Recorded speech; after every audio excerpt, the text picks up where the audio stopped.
Mark from Vortec Pro. Today we're going to do something different. We're going to throw in some dyno tests from time to time, some track testing. You know, we do build a lot of motors, but really what we build the motors for is to put them in our cars and go race them at the track.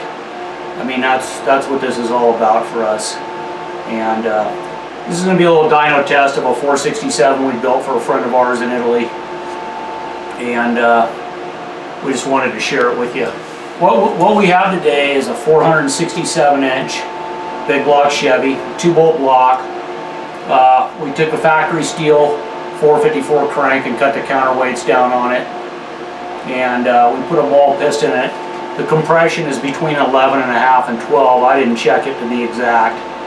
But we've got a 781 head here with a little solid roller. And I had Ron Iskandarian grind this up, and the specs on this thing are 620 lift on the intake, 612 on the exhaust, and it's 265, 270 at 50 on a 108. We put it in there on a 104, and it's got an Edelbrock Street tunnel ram and two 750 Pro Systems carbs. And we're going to run this thing for you today and see how it does.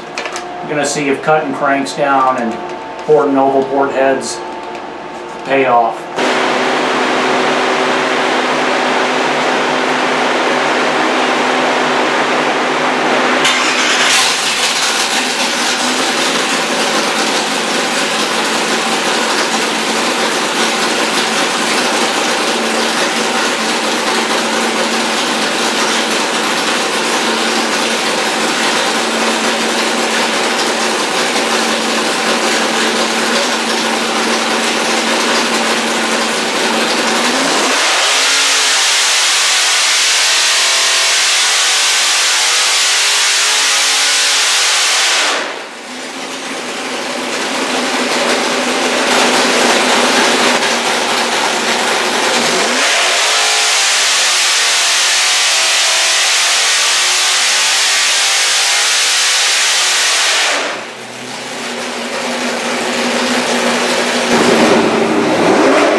Okay, we've got our dyno test finished, and here's the results.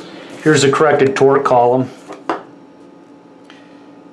in the 640s and carries over 600 to 6,300.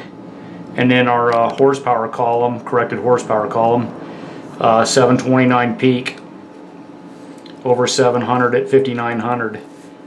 Good solid motor. We appreciate you guys watching our videos, and we'd like to know what kind of projects you'd like to see us do in the future. I mean, they're going to have to be General Motors, obviously. But we got our Buick drag test coming up next month. We're going to put one of the 650 horse 496s in my Chevelle and track test it. And of course, the 620 horse build will finish out up here this fall. And you know, we're considering doing some kind of low buck small block build or an LS build. NA, of course. So let us know what you think.